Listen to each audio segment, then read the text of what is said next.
Napaka-unpredictable na mga laban na naman ang ating matutunghayan dahil muling maghahatid ng panibagong makapigil hiningang bakbakan sa Game 2 semifinals ng Premier Volleyball League All-Filipino Conference.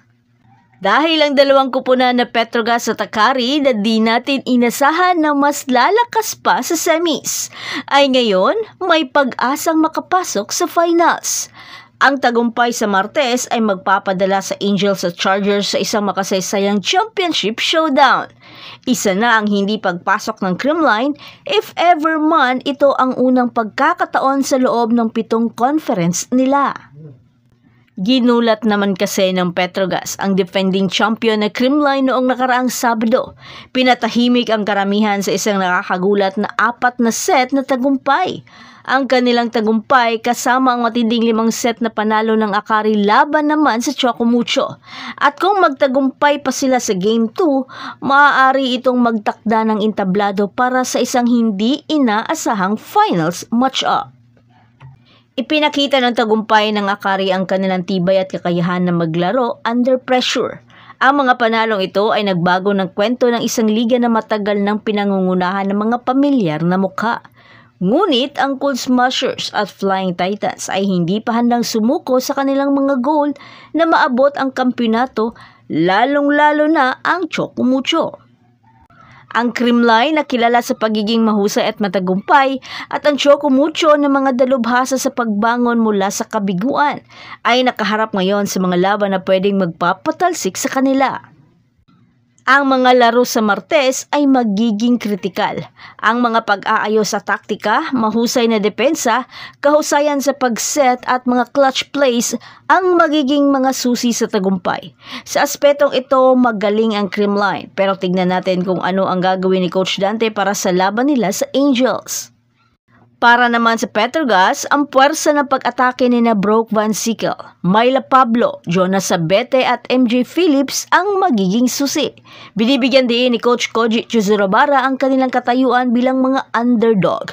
Kinikilala ang hamon na ibinibigay ng Chocomucho. Ang Akari na pinamumunuan ng kamanghamanghang 34-point performance ni Eli Suyod laban sa Chocomucho ay kailangang mapanatili ang kanilang agresibong estilo. Binibigyan din ni Coach Taka Minowa ang kahalagahan ng pamamahala ng mga injury at pagpapanatili ng kanilang kalmadong pag-iisip. Ang Creamline ay aasa sa karanasan ni Tots Carlos, Bernadette Pons, Gemma Galanza at Alaysa Valdez. Ang Chocomucho sa kabila ng mga manlalaro nila na nagre-recover pa sa injury ay aasa naman kay Cici Rondina at sa kanyang mga kasama sa kapunan upang pahabain ang kanilang season. Pero kakailanganin ang puwersa ni na Cheng at Mindres. Pero parang hindi pa talaga ito totally recovered. Kung ang alinman sa Petrogas o Akari ay matatalo, magkakaroon ng do-or-die playoff para sa pwesto sa finals. Ang 6 na buwang conference na ito ay umaabot sa rurok nito na nangangako ng isang hindi malilimutang labanan. Kaya ang tanong, ang mga underdog ba ang magkakaroon ng kanilang sandali ng kaluwalhatian o ang mga itinatag na kampyon ang maghahari? Tara at manood sa Martes upang masaksihan ang kapanapanabik na bakbakan. At yan na ang lahat para sa ating update ngayon. Manatiling nakatutok para sa iba pang mga balita mula sa mundo ng Philippine Volleyball. Huwag kalimutan mag-like, mag-subscribe at i-spike ang notification bell para hindi ma-miss ang mga susunod na video. Hanggang sa muli, patuloy na mag-spike at mag-dig sa ating channel.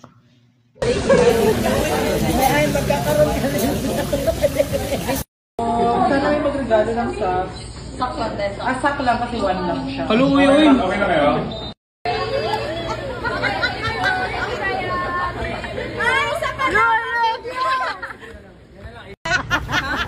Doon ko na inumin. Para sa amin, te. Gcash siya kasi. Please blink. Gumagano. Please blink. Wala, wag mo naman. Today we are trying, what's this? Kutsenta! Kutsenta! Okay. And then, put some coconut. What's the sauce again? Caramel? Yeah, it's caramel. Sprinkle some coconut. And take a big bite. It's so good. It's good. I like it. Aliyah, yes? Good. I like the sauce too. And the coconut. Yay!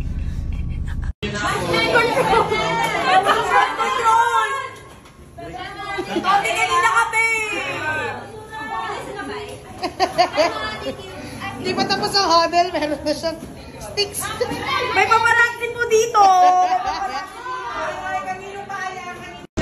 Usually after training during college. Oh, pero nanglalamang sila, naligo sila. Usually hindi kami naligo. Oo, usually walang ligo to. Pero may mga pupuntahan kasi. So anyway, we're gonna eat breakfast. Tapos sasabihin nila sa akin, wag na ako maligo bago mag-class. Ito na yung sekreto para gumaling. Yan pala yung sikreto para maging maganda. Dynamite.